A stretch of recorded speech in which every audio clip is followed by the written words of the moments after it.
최근 리플과 관련해서 흥미로운 얘기가 하나 나왔습니다. 전직 스위스 은행가가 비공개 협약 내용을 일부 공개했는데 여기서 우리가 알고 있던 리플의 모습과는 다른 방향이 드러났습니다.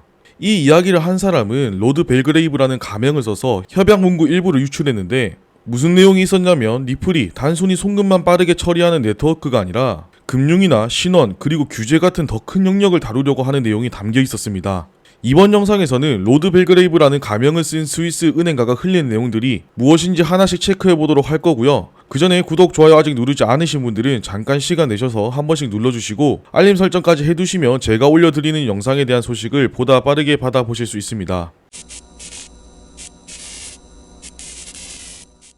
이 협약에 담긴 포인트는 규제 준수, 다층 유동성 통로, 그리고 국경 간 결제 이렇게 세 가지입니다. 규제는 관할마다 다르고 은행 연결망은 복잡하죠. 그런데 다층 유동성 통로라는 개념이 들어가면 이야기가 달라집니다. 법정화폐, 토큰화된 증권, 중앙은행 디지털 화폐까지 한 네트워크 안에서 이어질 수 있다는 얘기니까요. 더 흥미로운 건 바이오메트릭 신원 매핑, 즉 생체 기반 신원 확인이 언급됐다는 겁니다. 기존 은행 계약서에서는 거의 다뤄지지 않는 부분인데 블록체인과 결합되면 KYC나 자금 세탁 방지 같은 규제를 풀어가는 새로운 방법이 될 수 있습니다. 또 프로토콜에 구애받지 않는 메커니즘이라는 표현도 있었는데 이건 사실상 XRP 같은 브릿지 자산을 염두에 둔 문구라는 해석이 많아요. 여기서 연결되는 주제가 바로 디지털 신원입니다. JP모건도 최근 보고서에서 강조했듯이 앞으로는 주민등록증이나 여권 같은 물리적 신분증이 아니라 블록체인 기반의 디지털 신원이 필요하다고 했습니다. 왜냐하면 웹3 시대에는 데이터 구조와 거래 방식이 달라지기 때문이죠. 전통적인 방식대로는 더 이상 빠르고 안전한 인증을 보장할 수 없다는 겁니다. 이 디지털 신원은 두 가지 특징이 있습니다. 변조가 불가능하고 본인이 직접 관리할 수 있다는 점입니다. 은행이나 정부가 아니라 사용자 스스로 자신의 신원을 증명할 수 있다는 거죠. 이게 금융 쪽과 결합되면 어떨까요?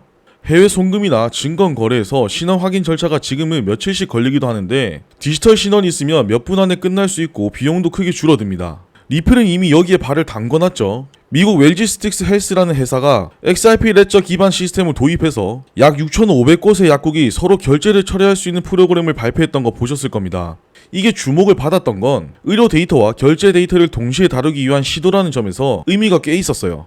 여기서 한 가지 더 짚어볼 게 있습니다. 지금까지는 리플이 디지털 신원 쪽으로 발을 넓히고 있다는 이야기를 했는데 이 흐름을 더 잘 보여주는 사례가 있어요. 바로 블랙록의 XDNA ETF랑 XRP 레저에서 발행된 XDNA 토큰입니다. 먼저 블랙록이 출시한 XDNA ETF부터 보면 이건 이미 2022년 캐나다 증시에 출시됐었던 금융상품이에요. 유전자 연구, 면역학, 바이오테크 같은 헬스케어 기업들에 투자하는 펀드입니다. 반면에 XDNA 토큰은 아주 최근 2025년 7월 4일에 XRP 레저에서 발행됐는데 이 토큰은 의료 데이터와 DNA 기반 신원을 블록체인에서 안전하게 관리하겠다는 목적을 갖고 있어요. ETF는 금융시장에서 투자 자금을 모으는 수단이고 토큰은 블록체인에서 데이터와 결제를 연결하려는 실험이죠. 서로 직접적으로 연결된 건 아니지만 이름이 같고 주제가 비슷하다 보니 시장에서 같이 언급되기 시작했습니다. 그러면서 헬스케어와 블록체인이 금융 영역에서 동시에 주목받고 있다는 내용이 강조되고 있고요.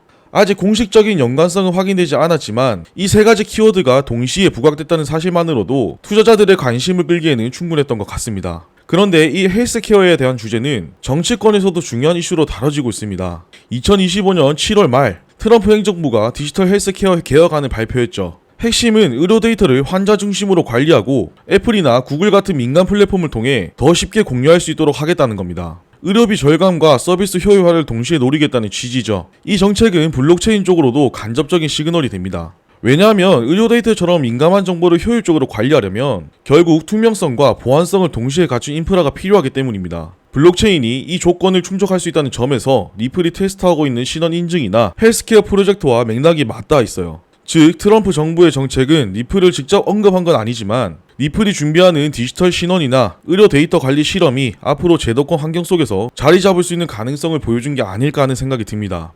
리플은 지역 확장에도 속도를 내고 있습니다. 아프리카와 중동 같은 신흥시장으로 영역을 넓히고 있는데 이 지역은 전통적인 은행 인프라가 부족하고 송금 수요는 매우 큰 곳입니다. 리플 입장에서는 자사의 기술을 실제로 적용하기 좋은 환경이죠. 최근에는 치퍼캐시와 오나프릭 같은 지역 기반 핀테크 기업들과 협력해 새로운 결제 방식을 실험하고 있습니다. 즉 돈을 주고 받는 순간에 송금자와 수취인의 신원을 블록체인상에서 안전하게 확인하고 동시에 각국 규제 조건도 충족할 수 있도록 설계하는 거죠. 이런 시도에 대한 평가가 많이 갈리고 있습니다. 비판하는 사람들은 글로벌 금융에 새로운 신원 시스템을 강제로 끼워 넣으려고 하는 게 아니냐는 우려를 내놓고 있고요. 반대로 지지하는 쪽에서는 국제거래에서 가장 큰 문제는 신뢰인데 각 나라 제도가 따로 움직이다 보니 비효율이 크다는 것과 오히려 통합된 인프라가 필요하다는 논리를 내세우고 있습니다. 결국 관점 차이는 있지만 지금 리플은 국제금융 구조 자체를 새롭게 설계하려는 시도를 하고 있는 게 아닌가 싶습니다. 하지만 긍정적인 얘기만 있는 건 아닙니다. XRP 내적 거래량은 최근 38% 감소했습니다.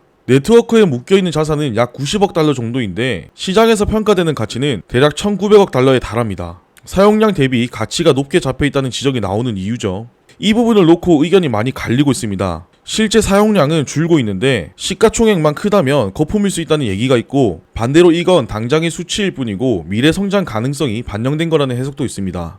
이 부분에 대해서 리플이 공식적으로 입장을 밝힐 필요가 있는 것은 아니지만 그렇기 때문에 더더욱 이 리플에 대한 루머라든지 추측이 난무하고 있는 게 아닌가 싶어요. 정리를 해보자면 이번 폭로는 리플이 기존에 알려진 역할과는 다른 방향으로 확장할 가능성을 보여줬습니다. 결제 네트워크뿐만 아니라 디지털 신원, 헬스케어, 글로벌 결제 인프라까지 연결되는 그림이 그려지고 있어요. 그렇지만 앞에서도 이야기했듯 거래량 감소와 시장 평가의 괴리 같은 현실적인 문제도 있습니다. 앞으로 중요한 건 리플이 이런 비전을 구체적인 성과로 연결할 수 있느냐입니다. 만약 성과로 이어진다면 이번 폭로는 리플이 준비하고 있는 방향을 미리 보여준 신호가 되겠죠. 현재 시장이 오르락 내리락 변동성이 심합니다. 보통 크게 움직이기 전에 이렇게 많이 흔들고 출발을 하는데 지금 움직임들이 그 전조 증상이지 않을까 싶습니다. 이럴 때일수록 욕심은 조금 줄이고 감당할 수 있는 범위 안에서만 투자를 하셔야 하고요. 특히 비트나 이더리움 움직임을 주의 깊게 체크해 보셔야 합니다. 왜냐면 지금은 전체적인 시장 흐름을 리플이 따라가고 있기 때문이에요. 네이버에 코인에 미친 사람들 검색하시면 제가 관리하고 있는 카페가 하나 나올 겁니다. 여기 가입하시면 제가 매일 오전에 올려드리는 시황 보실 수 있고요. 그 외에 리플 차트 분석도 모두 정리해서 올려드리고 있습니다. 아래 댓글에 있는 소통방 입장 링크 통해서 들어오셔도 되고, 소통방이 불편하신 분들은 편하게 네이버 카페 이용해 주시면 됩니다. 지금 시장은 조심스럽게 대응하시되 기회가 왔을 때는 놓치지 않으셔야 합니다. 결국은 끝까지 살아남는 투자자가 웃게 되어 있어요. 최근 시장 흐름이 워낙 거칠다 보니 많이들 불안해 하실 텐데 이럴 때는 조급하게 따라가기보단 한 발 물러서서 계획한 기준을 지키는 게 가장 중요합니다. 아시겠죠?